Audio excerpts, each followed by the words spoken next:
ओम नमः शिवाय, शिवजी सदा सहाय। ओम नमः शिवाय, गुरुजी सदा सहाय। ऑटोबायोग्राफी ऑफ योगी जी, अध्याय 35, लाहिड़ी महाशय का ईसा मसीह स्वरूप जीवन। इसी प्रकार हमें सत्यता का पालन करना होगा। इन शब्दों के साथ ईसा मसीह जॉन बैप्टिस्ट यूहन्ना से स्वयं की दीक्षा देने का आग्रह कर रहे थे। इस प्रकार ईसा मसीह अपने गुरु के दिव्य अधिकारों को स्वीकार कर रहे थे। पवित्र बाइबल का पूर्वी विचारधारा के अनुसार अध्ययन करने और अंतर मन की प्रेरणा से मुझे यकीन हो गया है कि जॉन दी बैप्टिस्ट अपने पूर्व जन्म में एलिजा और उनके शिष्य एलिशा थे। बाइबल के पुराने नियम में उन्हें इन्हीं नामों से बुलाया गया है, जो ग्रीक नाम क्रमशः एलियास और एलिसियस थे। ओल्ड टेस्टमेंट ग्रंथ की समाप्ति एलिजा और एलिशा के पुनर्जन्म की भविष्यवाणी के साथ होती है। देखो, परमेश्वर के उस भयंकर और महान दिन के आने से पहले ही मैं एलिजा पैगंबर को भेज दूंगा। इस प्रकार जॉन एलिजा को परमेश्वर का जन्म ईसा से थोड़ा पहले उनके घोषक यानी अग्रदूत का कार्य करने के लिए भेजा गया था। एक देवदूत ने जॉन के पिताजी के सामने प्रकट होकर कहा कि उनका आने वाला पुत्र जॉन यूहन्ता ही एलिजा का अवतार होगा। लेकिन देवदूत ने उनको कहा, डरो नहीं जकरिया, क्योंकि तुम्हारी प्रार्थना सुन ली गई है और तुम्हारी पत्नी एलिजाबेथ एक पुत्र को जन्म देगी और आप उसे जॉन यानी यूहन्ना के नाम से पुकारोगे। और इज़राइल की बहुत सी संतानों को वह ईश्वर की तरफ मोड़ेगा और वह उनके सामने एलिजा की आत्मा और शक्ति के साथ होगा। उसी की तरह प्रभु के आने से पहले पिताओं का दिल संतानों की तरफ मोड़ेगा और आज्ञा न मानने वालों को सही ज्ञान की तरफ मोड़ेगा और लोगों के ईश्वर के लिए तैयार करेगा। ईसा मसीह ने 2 बार स्पष्ट रूप से एलिजा को जॉन की तरह पहचाना था। एलिजा पहले से ही आ चुका है और लोग उसे पहचान नहीं पाए। तब उनके शिष्यों की समझ में आया कि वह जॉन दी बैप्टिस्ट के बारे में बात कर रहे हैं। फिर ईसा मसीह कहते हैं, सभी पैगंबरों और शास्त्रों ने यूहन्ना जॉन तक की भविष्यवाणी की है और यदि आप उसे स्वीकार करोगे तो यह एलियाज ही है जिसके आने की भविष्यवाणी की गई थी। जब जॉन ने मना किया कि वे एलियास यानी एलिजा थे, तो इससे उनका अभिप्राय था कि जॉन के रूप में वे उस स्थिति तक नहीं पहुंचे थे जितना पहुंचे हुए एक महान गुरु एलियास थे। अपने पहले के अवतार में उन्होंने अपनी महिमा और आध्यात्मिक संपदा अपने शिष्य एलिशा को दे दी थी और एलिशा ने कहा, मैं आपसे प्रार्थना करता हूँ कि आपकी दुगनी शक्ति मुझ में आ जाए। फिर एलिजा ने कहा, तुमने मुझसे बहुत कठिन चीज मांगी है, फिर भी जब मुझे तुमसे दूर किया जाए और तुम मुझे देख सको तो तुम्हारी इच्छा पूरी हो जाएगी। और फिर एलिजा की पूरी आध्यात्मिक संपदा एलिशा में चली गई। भूमिका विपरीत हो गई, क्योंकि एलिजा जॉन अब उन्हें एलिशा ईसा मसीह का गुरु बनने की आवश्यकता नहीं थी, जो आध्यात्मिक दृष्टि से परिपूर्ण हो गए थे। जब ईसा मसीह का शरीर पहाड़ पर दिव्य रूप में परिवर्तित हो गया, तब उनके गुरु एलियास एलिजा के साथ मोसेस यानी मूसा थे।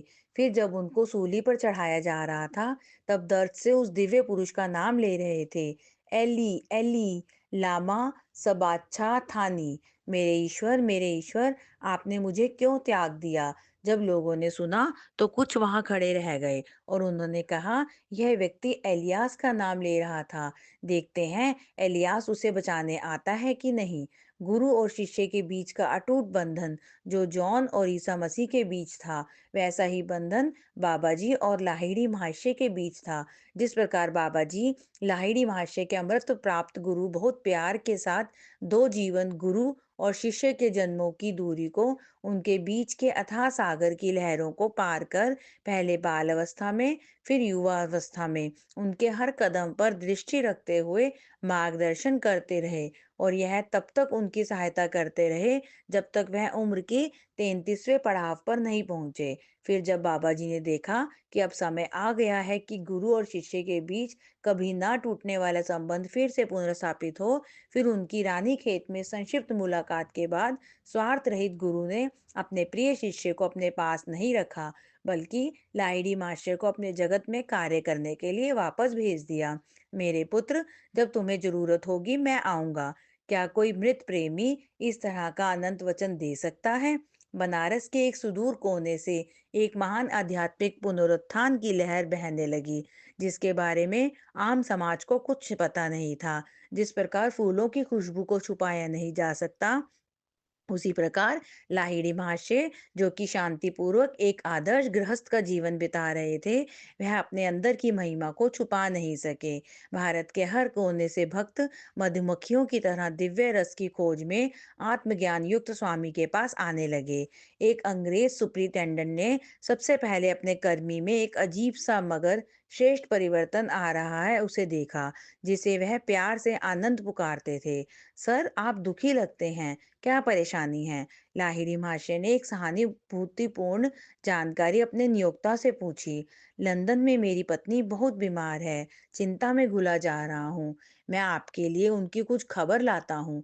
लाहिड़ी महाशय थोड़ी देर के लिए कमरा छोड़कर एक शांत जगह पर बैठे, लौट कर मुस्कुराते हुए बोले, आपकी पत्नी की तबीयत में सुधार आ रहा है, वह आपको पत्र लिख रही है। सर्वज्ञ योगी ने पत्र के कुछ अंश बताए। आनंद बाबू, मैं जानता हूँ तुम एक सामान्य व्यक्ति नहीं हो, फिर भी मैं विश्वास नहीं कर पा रहा हूँ। क्या तुम अपनी इच्छा से देश और काल की सीमाओं को मिटा सकते हो? आखिर पत्र आ गया। आश्चर्यचकित सुपरिटेंडेंट ने देखा कि न केवल उनकी पत्नी की तबीयत सुधरने की खबर थी, बल्कि वे शब्द और वाक्य भी थे जो हफ्तों पहले लाहिड़ी महाशय ने कहे थे। कुछ महीनों बाद उनकी पत्नी भारत वापस आ गई। वह ऑफिस आई, जहां लाहिड़ी महाशय चुपचाप अपनी जगह पर बैठे थे।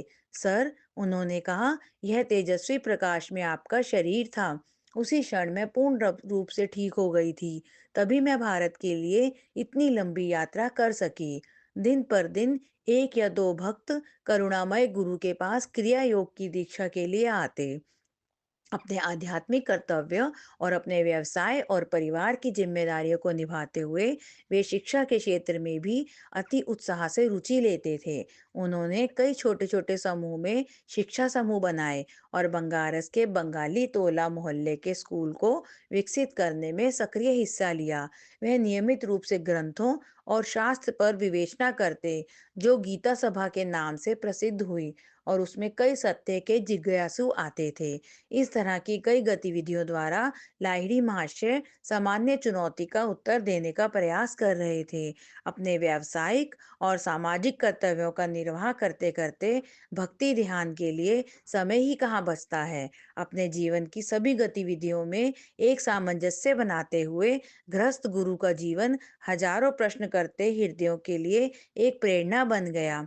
एक साधारण वेतन को कियात से खर्च करते हुए इन आडंबरहीन गुरु के पास सभी के लिए समय था। गुरुदेव अपने सांसारिक जीवन के रास्ते को सामान्य रूप और हंसी खुशी से बिता रहे थे। साक्षात परमेश्वर की सीट पर विराजमान लाहिड़ी महाशय सभी लोगों का आदर बिना भेदभाव के करते थे।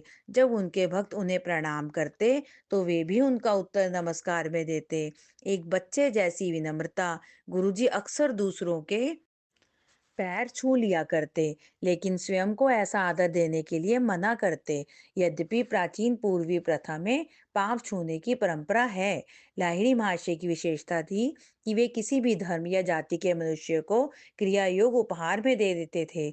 उनके शिष्यों में न केवल हिंदू, बल्कि मुसलमान और ईसाई भी थे, द्वैतवादी है या अद्वैतवादी, किसी भी धर्म का अनुयायी या किसी भी धर्म को न मानने वाला। विश्व गुरु सबका समान भाव से स्वागत करते और उन्हें शिक्षा भी देते। उनका एक अति उन्नत चेला था, अब्दुल गफूर खान, जो एक मुसलमान था। यह लाहिड़ी महाशय का महान साहस दिखाता है, क्योंकि स्वयं वह एक उच्च कोटि के ब्राह्मण होते हुए भी उन्होंने पूरी कोशिश की कि उस समय के कट्टर जातिवाद को खत्म कर पाए। गुरु के सर्वव्यापी छाया में सबको आश्रय मिलता था। ईश्वर प्रेरित पैगंबरों की तरह लाहिड़ी महाशय ने नीची जाति और समाज के निचले वर्ग को एक नई उम्मीद दी। हमेशा याद रखो, तुम किसी के नहीं हो और तुम्हारा कोई नहीं है। अपने अंदर देखो कि किसी दिन तुम्हें अचानक इस दुनिया में सब कुछ छोड़कर ईश्वर के साथ संपर्क बनाने चले जाना है। महान गुरु ने अपने शिष्यों से कहा, स्वयं को उस सूक्ष्म मृत्यु के लिए तैयार करो। उसके लिए प्रतिदिन ईश्वर इच्छा के गुबारों में उड़ो। भ्रम के कारण तुम स्वयं को हार्ड मास की गठरी मान रहे हो। जो मुसीबतों का घोंसला है। बिना रुके निरंतर ध्यान करो, ताकि तुम जल्दी से जल्दी अपने को अनंत तत्व के रूप में पहचान सको। अनंत तत्व जो हर प्रकार के दुखों से मुक्त है। अपने शरीर का गुलाम मत बनो। क्रिया की रहस्यमय चाबी के उपयोग से आत्मा के परम तत्व में भाग जाना सीखो। महान गुरु अपने शिष्यों को उनके धर्म और विश्वास के पारंपरिक अनुशासन से जुड़े रहने के लिए प्रोत्साहित करते रहते थे। क्रिया जिसकी प्रकृति में सबका समावेश है, मुक्ति के लिए उसी क्रिया तकनीक का व्यवहारिक उपयोग करने पर जोर देते थे।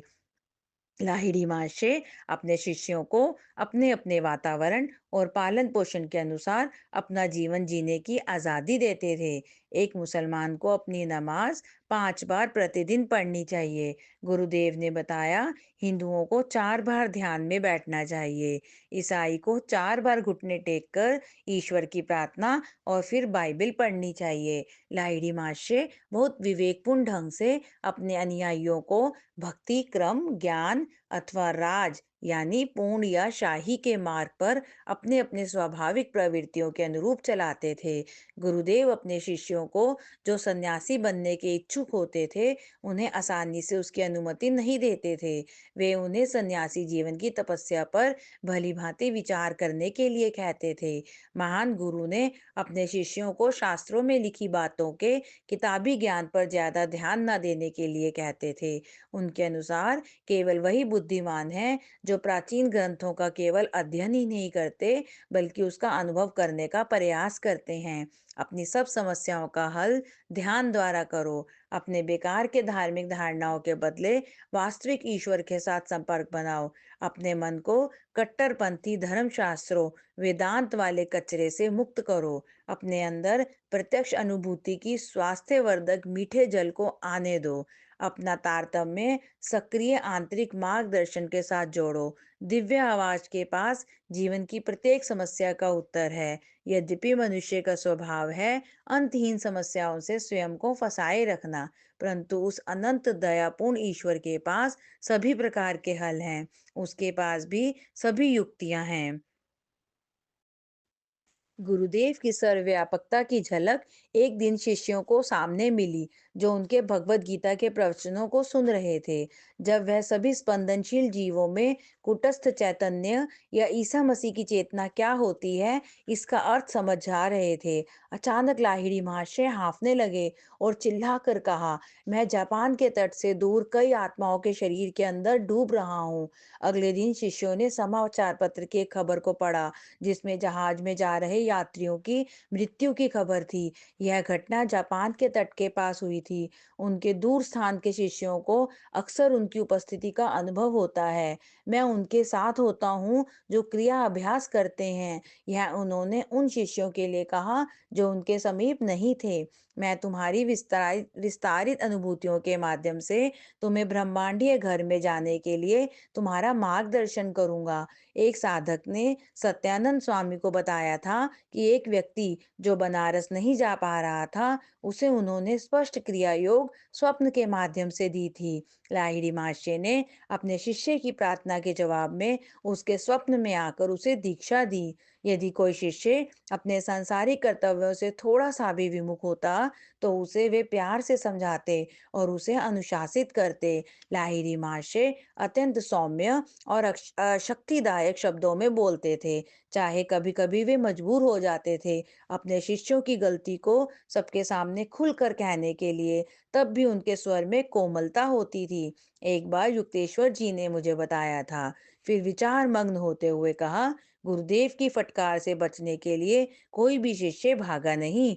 मैं अपने को हंसने से रोक नहीं पाया और फिर अपने गुरु को विश्वास दिलाया कि उनकी डांट तीखी हो या ना हो, उनका हर शब्द मेरे कानों के लिए एक मधुर संगीत है। लाहिड़ी महाशय ने बहुत सावधानी से क्रिया को प्रगति के आधार पर 4 क्रमों में बांटा था। वे उन्नत 3 क्रमों को तभी शिष्य को देते थे जब वह निश्चित आध्यात्मिक उन्नति प्राप्त कर लेता था। एक दिन एक शिष्य ने अपना असंतोष जाहिर करते हुए कहा कि उनका उचित मूल्यांकन नहीं किया गया था। गुरुदेव उसने कहा, मैं अब तो निश्चय ही द्वितीय दीक्षा प्राप्त करने योग्य हो गया हूँ। उसी क्षण दरवाजा खुला और एक विनम्र साधक वृंदा भगत ने कमरे में प्रवेश किया। वह बनारस का डाकिया था। वृंदा, मेरे पास बैठो, गुरुदेव ने उसे प्यार से देखते हुए कहा। बताओ, क्या तुम दूसरी क्रिया दीक्षा के लिए तैयार हो? डाकिये ने हीन भाव से हाथ जोड़े। गुरुदेव, वह चौंकते हुए बोला, कृपा करके अब और दीक्षा नहीं। मैं आगे की उन्नत क्रिया कैसे ले सकता हूँ? मैं आपका आशीर्वाद प्राप्त करने आया था, क्योंकि पहली क्रिया से ही मुझे इतना नशा चढ़ गया कि मैं चिट्ठियां नहीं बांट पा रहा हूँ। वृंदा पहले से ही ब्रह्मात्मा के सागर में तैर रहा था। लाहिड़ी महाशय के शब्दों को सुनकर उनके अन्य शिष्यों के सिर झुक गए। गुरुदेव, डाकिये ने कहा, मैं समझ गया हूँ कि मैं एक खराब कर्मी हूँ जो अपने ही औजारों को दोष देता है। बाद में उस अनपढ़ डाकिये ने क्रिया योग द्वारा अपनी अंतर्दृष्टि को इतना विकसित कर लिया कि शास्त्रों के जटिल विषयों पर उसका विचार जानने के लिए विद्वान और पंडित उसके पास आ जाते थे। पाप और पुण्य से अनभिज्ञ वृंदा अनेक विद्वानों के बीच प्रसिद्ध हो गया। बनारस से लाहिड़ी महर्षि के शिष्यों के अलावा भारत के कोने कोने से लोग उनके पास आते। वह भी कई बार बंगाल गए, अपने दो पुत्रों की ससुराल अपने समधियों के पास। इस प्रकार बंगाल उनकी उपस्थिति से पवित्र हो गया। वहां क्रिया योगियों के छोटे छोटे समूहों के बहुत सारे छत्ते बन गए। विशेषकर कृष्णानगर और विष्णुपुर में कई साधकों ने आध्यात्मिक ध्यान की अदृश्य धारा के प्रवाह को अभी तक बनाए रखा है। उन अनेक संतों जिन्होंने लाहिड़ी महाशय से क्रिया योग की दीक्षा ली, उनमें बनारस के प्रसिद्ध स्वामी भास्करानंद सरस्वती और देवघर के उच्च कोटि के संत बालानंद ब्रह्मचारी थे। लाहिड़ी महाशय बनारस के महाराज ईश्वरी नारायण सिन्हा बहादुर के यहाँ उनके दो पुत्रों को कुछ पढ़ाने के लिए गए थे। गुरुदेव की आध्यात्मिक उपलब्धियां को पहचानकर उन्होंने अपने दो पुत्रों के साथ क्रिया योग की दीक्षा ली। उनके साथ ही महाराजा ज्योतिन्द्र मोहन ठाकुर ने भी दीक्षा ली। लाहिड़ी महाशय के शिष्यों में से कुछ शिष्यों की समाज में बहुत प्रतिष्ठा थी और वे उच्च पदों पर थे। वे क्रिया का प्रचार करके इसे जनता तक पहुंचाना चाहते थे। गुरुजी ने इसकी अनुमति नहीं दी। एक शिष्य जो बनारस के राजा के राज वैद्य थे, उन्होंने गुरु को काशी बाबा के नाम से उनका प्रचार करने का प्रयास किया, लेकिन बाबा ने इसके लिए भी मना कर दिया। क्रिया के पुष्प की खुशबू स्वाभाविक रूप से फैलने दो, इसका प्रदर्शन करने की आवश्यकता नहीं है। उन्होंने कहा, इसके बीज अध्यात्म की उर्वरक भूमि में अपनी जड़ें निकालेंगे। यद्यपि महान गुरुदेव ने प्रचार के लिए किसी आधुनिक माध्यम, किसी संगठन, पर्चे छापकर, प्रिंटिंग प्रेस का उपयोग नहीं किया, लेकिन वे भली भांति जानते थे कि उनके संदेश में इतनी शक्ति है कि यह एक विप्लवी बाढ़ की तरह मनुष्य मन के किनारों तक स्वयं ही पहुंच जाएगी। साधक का परिवर्तित और पवित्र जीवन क्रिया की अमृत ऊर्जा का साक्षात प्रमाण था। वर्ष 1886 रानी खेत के दीक्षा के 25 वर्ष पश्चात लाहिड़ी महाशय पेंशन के साथ सेवानिवृत्त हो गए। अब दिन में उनकी उपलब्धियों के कारण बहुत बड़ी संख्या में शिष्य उनके पास आने लगे। महान गुरु पद्मासन की अवस्था में अधिकतर शांत बैठे रहते। वे शायद ही कभी अपने बरामदे को छोड़ते, यहाँ तक कि टहलने अथवा घर पर भी नहीं घूमते थे। शांत शिष्यों का शांत झुंड उनके दर्शनों के लिए निरंतर आता रहता था। लाहिड़ी महाशय की स्वाभाविक भौतिक स्थिति अब उनके अतिमानवीय लक्षणों को देखना उनके दर्शनार्थ आए लोगों को विस्मित कर देता। वे श्वासहीन, निद्रा विहीन और उनकी धड़कन और सांसों का रुकना, शांत आंखें घंटों बिना पलक झपकाए और उनके चारों तरफ एक गहरी शांति छाई रहती। कोई भी आगंतुक बिना उन्नत दिव्य प्रेरणा के अनुभव के नहीं जाता था। सबको पता चल जाता था कि उन्हें ईश्वर के सच्चे मानव ने चुपचाप अपना आशीर्वाद दिया है। गुरुदेव ने अपने शिष्य पंचानन भट्टाचार्य को कलकत्ता में एक आर्य मिशन इंस्टीट्यूशन खोलने की अनुमति दे दी। यहाँ साधु स्वरूप शिष्य क्रिया योग का संदेश देते थे और जनता के कल्याण के लिए जड़ी बूटियों की यौगिक औषधियां दी जाती थी। अपनी प्राचीन परंपरा के अनुसार गुरुदेव सब लोगों को नीम का तेल देते थे, जो कई बीमारियों को ठीक कर देता था। जब गुरु शिष्य को तेल निकालने के लिए कहते, तो वह इसे बड़ी सुगमता से कर लेता था। यदि कोई अन्य इसे करने की कोशिश करता, तो उसके सामने अजीब सी कठिनाइयां आती। वह देखता कि जरूरी आसवन यानी डिस्टिलेशन क्रिया पूरी करते हुए पूरा तेल ही वाष्पित हो जाता। जाहिर है, उस प्रक्रिया के लिए गुरु का आशीर्वाद जरूरी था। आर्य मिशन ने गुरु के शास्त्रों और ग्रंथों पर उनके व्याख्यानों को प्रकाशित किया। ईसा मसीह और अन्य महान पैगंबरों की तरह लाहिड़ी मार्शल ने स्वयं कोई पुस्तक नहीं लिखी, मगर उनकी गहन व्याख्या को उनके कई शिष्यों ने रिकॉर्ड और व्यवस्थित किया। इनमें से कुछ साधारण स्तर के और कुछ काफी ठीक थे, जिन्होंने गुरु की महान अंतर्दृष्टि को व्यक्त किया। फिर कुल मिलाकर उनके प्रयत्न सफल रहे। उनकी उत्साह की वजह से विश्व के पास 26 प्राचीन धर्म ग्रंथों पर उनके अद्वितीय व्याख्यान एक धरोहर के रूप में हैं। लाहिड़ी महाशय के पौत्र श्री आनंद मोहन लाहिड़ी ने क्रिया पर एक रोचक पुस्तिका लिखी है। उनके अनुसार भगवत गीता, जो महान महाकाव्य महाभारत का एक अंश है, इनकी कई ग्रंथियां हैं। श्री आनंद लिखते हैं, यदि उन ग्रंथियों पर प्रश्न ना किए जाएं, तो हमें वहां विशिष्ट रहस्यमय कहानियों के अलावा कुछ नहीं मिलता, बल्कि बल्कि उनका गलत अर्थ भी लगाया जा सकता। वे कहानियां इस प्रकार की हैं, यदि हमने इन ग्रंथियों को स्पष्ट नहीं किया, तो हम पूर्व के उस विज्ञान को खो देंगे, जिसे उन्होंने हजारों वर्ष के प्रयोगों के द्वारा प्राप्त किया है। धर्म के उस विज्ञान को, जिसे शास्त्र के कूट वाक्यों ने बनाई पहेलियां और कल्पना के गूढ़ वाक्यों द्वारा चतुराई से लोगों की नजरों से छिपा कर रखा था, उनको लाहिड़ी जी सबके सामने स्पष्ट रूप में और सभी उपकथाओं से मुक्त करके उस धर्म विज्ञान को सबकी नजर में लाए। धर्म अब शब्दों का जाल वाला शास्त्र नहीं रहा था। वैदिक पूजा विधियों के पीछे वैज्ञानिक अर्थ है। इसे लाहिड़ी महाशय ने अपने प्रवचनों द्वारा सिद्ध कर दिया। हमें पता है कि मनुष्य अपने बुराई भरे आवेगों के सामने साधारणतः मजबूर हो जाता है, लेकिन जब क्रिया योग के अभ्यास से उसके ऊपर उन्नत चेतनता और अनंत आनंद उसके अंदर जागृत हो जाता है, तब यह बुराइयां शक्तिहीन हो जाती हैं और मनुष्य में इस प्रकार व्यसनों की कोई इच्छा जागृत नहीं होती। यहाँ तक त्याग से छोटी प्रकृति की नकारात्मकता उच्च विचारों के साथ सामंजस्य बनाती चलती है और श्रेष्ठ विचारों का निर्माण करती है। हमारी सांसारिक कार्यों के प्रति आतुरता अंदर के आध्यात्मिक विस्मय भाव को नष्ट कर देती है। हम यह समझ नहीं पाते कि सभी नामों और आकारों के पार महान अकल्पनीय जीवन है, क्योंकि विज्ञान हमें बताता है कि प्रकृति की शक्ति का उपयोग कैसे करें। प्रकृति के साथ घनिष्ठता के कारण हमारे अंदर उसके रहस्यों के प्रति आदर नहीं रहा। हमारा प्रकृति के साथ संबंध एक व्यवहारिक व्यवसाय की तरह है।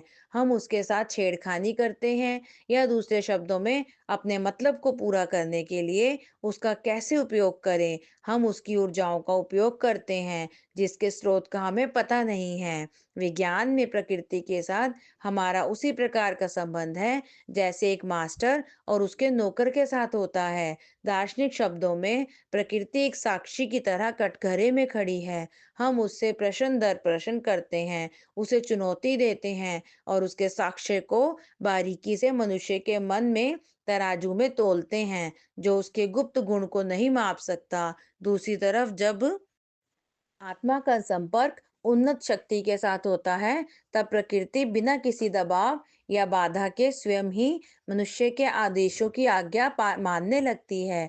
इस प्रकार बिना किसी प्रयास के जब प्रकृति स्वतः ही मनुष्य के अनुरूप चलने लगती है, तब अज्ञानी भौतिकवादी मनुष्य इसे चमत्कार की संज्ञा दे देता है। लाहिड़ी महाशय का जीवन एक उदाहरण है, जिसने इस धारणा को कि योग एक रहस्यात्मक अभ्यास है, इसे गलत साबित करता है।